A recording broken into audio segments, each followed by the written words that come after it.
South India shopping mall kilo sale అభిమానుల కోరికపై శ్రావణంలో కూడా ఆషాఢం ధరలకి.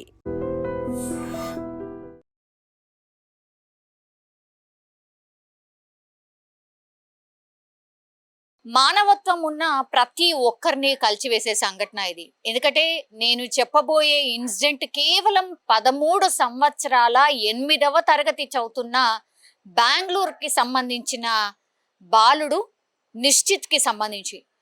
Actually నిన్న రోజువారీ స్కూల్ అయిపోయాక ఆయన ట్యూషన్ వెళ్తూ ఉంటాడు. సో ట్యూషన్కి అట్లనే ఆ బాలుడు వెళ్ళిండు.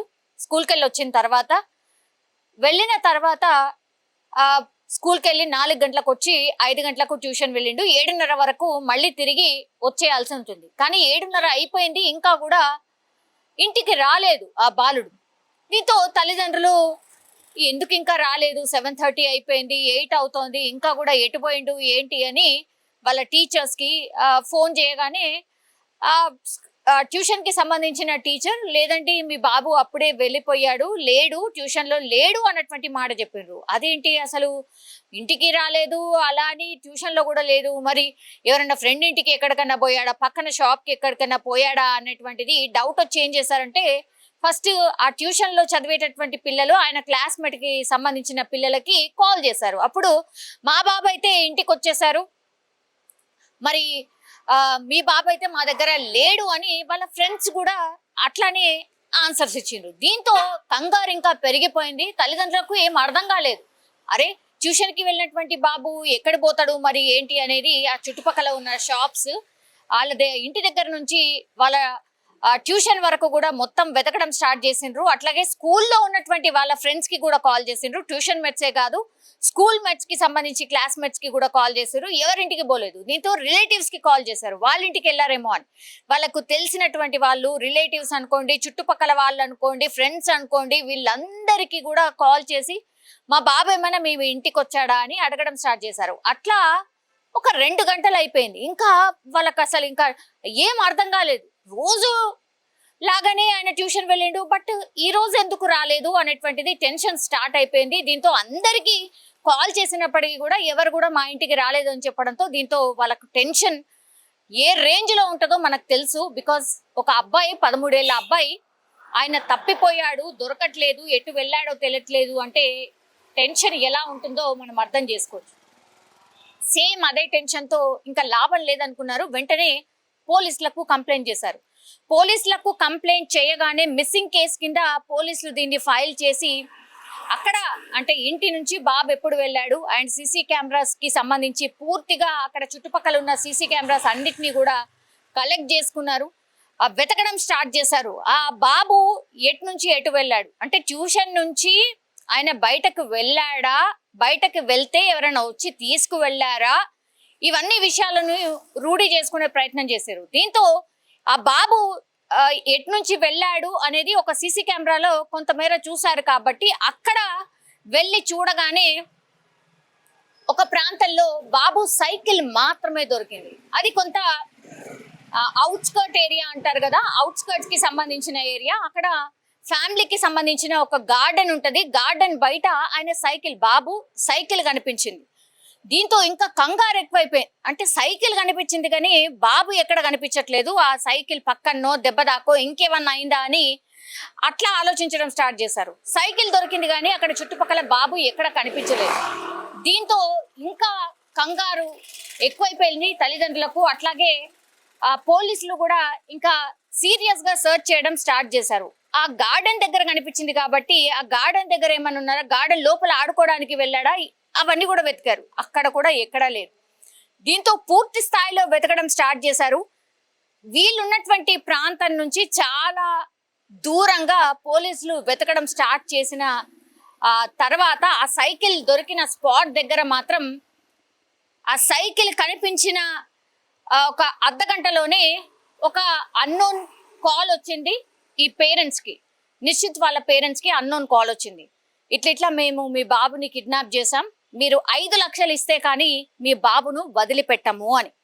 దీంతో వెంటనే ఈ కాల్ వచ్చినట్టుగా పోలీసులకు ఇన్ఫర్మేషన్ ఇవ్వడం, ఆ కాల్ ఎవరు చేశారు ఏంటి అనేది కూడా ట్రేస్ చేయడం స్టార్ట్ చేశారు. ఎక్కడి నుంచి వచ్చింది, ఏ ఏరియా పాయింట్ అవుట్ అయింది, ఏ లొకేషన్ చూపిస్తుంది అని పూర్తిగా వెతకడం స్టార్ట్ చేశారు. దీంతో ఈ ఈ బాబు ఉన్నటువంటి ప్లేస్ నుంచి చాలా దూరంగా అవుట్స్కర్ట్స్ లో బాబుకి సంబంధించిన అంటే ఎక్కడి నుంచి అయితే కాల్ వచ్చిందో అక్కడ వెళ్ళి చూసేసరికి పాపం పూర్తిగా నిశ్చిత్ కాలిపోయిన స్థితిలో ఆ బాబు మృతదేహాన్ని కనుగొనడం జరిగింది. పాపం ఎంత దారుణం అంటే 13 ఏళ్ల బాబు. అసలు పిల్లలు ఏం హాని చేస్తారు? ఎంత కోపం ఉన్నా, మీకేమన్నా కోపం ఉంటే వాళ్ళ పేరెంట్స్ తోనో లేకపోతే ఇంకేదైనా పాత ఇష్యూలో ఇంకేదన్నా జరుగుంటే వాళ్ళ మీద కోపం ఉంటే ఆ కోపాన్ని డబ్బులో లేకపోతే ఇంకో దాంతోనే తీర్చుకోండి, నో ప్రాబ్లం. కానీ ఎంత అన్యాయంగా ఈ బాబుని చంపడం అంటే పేరెంట్స్ ని పూర్తిగా లైఫ్ లాంగ్ ఎంత భయంకరమైన స్థితిలోకి నెట్టినట్టో ఒక్కసారి కూడా వీళ్ళు ఊహించలేదా? ఒకటి మొత్తం కాలిపోయిన స్థితిలో కనుగొన్నారు కాబట్టి ఏదో చంపారు అని అంటే నార్మల్ గా చంపి ఏదో డబ్బులు అడిగాం కాబట్టి పోలీసులకు ఇన్ఫర్మేషన్ తెలిసింది కాబట్టి చంపారు అనుకుంటే అలా లేదు. అత్యంత క్రూరంగా దారుణంగా కాల్చి చంపారు అంటే ఓన్లీ వీళ్ళు డబ్బుల కోసం కాదు, ఇంకేదో రీజన్ తోని బాబును చంపినట్టుగా పోలీసులు అయితే అనుమానిస్తున్నారు.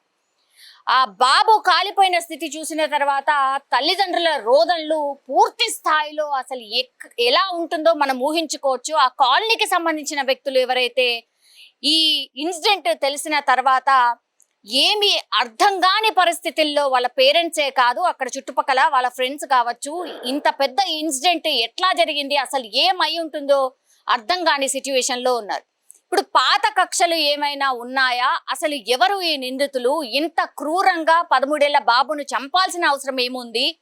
గతంలో వీళ్ళ పేరెంట్స్ ఎవరితోనైనా గొడవలున్నాయా? ఎవరితోనైనా పంచాయతీలు ఉన్నాయా? ఇవన్నిటి గురించి కూడా ఇప్పుడు ఆరా తీస్తున్నారు. కానీ దానికంటే ముందు ఇదంతా చేయడానికంటే ముందు చాలా లేట్ అయిపోయింది. అంటే వాళ్ళు మోటివ్ పెట్టుకొనే ఇది కిడ్నాప్ గా డ్రామా క్రియేట్ చేసి బాబుని చంపడానికే ఇదంతా ప్లాన్ చేసి ఉంటారు అని పోలీసులు అయితే ప్రస్తుతానికి అంటే ఒక ప్రాథమిక నిర్ధారణకు వచ్చారు. ఎందుకంటే చంపాల్సిన అవసరం అయితే లేదు. ఒకవేళ డబ్బులే కావాలంటే 5 లక్షలు వాళ్ళు ఇవ్వడానికి కూడా సిద్ధమై, పెద్ద అమౌంట్ కూడా కాదు, 50 లక్షలు, ₹1,00,00,000 అని అంటే సరే టైం పడుతుంది అనుకోవచ్చు. వాళ్ళు డిమాండ్ చేసేది కేవలం 5 లక్షలు మాత్రమే. వీళ్ళు ఇవ్వడానికి కూడా సిద్ధపడిన పరిస్థితుల్లో చంపాల్సిన అవసరం ఏంటి? సో దీనిపైనే పోలీసులు ఈ కేసు నమోదు చేసుకొని పూర్తి స్థాయిలో దర్యాప్తు అయితే చేస్తున్నారు. కానీ తల్లిదండ్రులకు మాత్రం శోకాన్ని మిగిల్చిండ్రు అనుకోవచ్చు. ఒక్కసారిగా ఈ సంఘటన జరగడంతో బెంగళూరు మొత్తంగానే కాదు ఈ వార్త పూర్తిగా వైరల్ గా మారిపోయినటువంటి పరిస్థితి. పూర్తిగా మానవత్వం చచ్చిపోయిందా, అసలు మానవత్వమే లేకుండా పోతోంది. ఈ మధ్య కాలంలో చాలా ఇన్సిడెంట్స్ ఇట్లాంటివే జరుగుతున్నాయి. చాలా కర్కశంగా మనుషుల్ని చంపేస్తున్నారు, ఏమి కూడా ఆలోచించకుండా చంపేస్తున్నారు అనేది కూడా మరోసారి అందరూ మాట్లాడుకుంటున్నటువంటి సిచ్యువేషన్ అయితే కనిపిస్తోంది. నిజంగా ప్రస్తుతం ఉన్నటువంటి సమాజం దేనికి ప్రయారిటీ ఇస్తుంది? ఆర్థిక సంబంధాల చుట్టూ మాత్రమే తిరుగుతోంది. మళ్ళీ ఎన్నికలంగానే చాలా విరక్తి కలుగుతాను. మంచి అనిపిస్తుంది కదా, లేడీస్ కూడా ఛాలెంజింగ్ జాబ్స్ చేసినప్పుడు చాలా బాగుంటది. ఫుడ్ డెలివరీ ఇవ్వటానికి వెళ్ళినటువంటి డెలివరీ బాయ్ అనిల్ పై కళ్ళ ముందు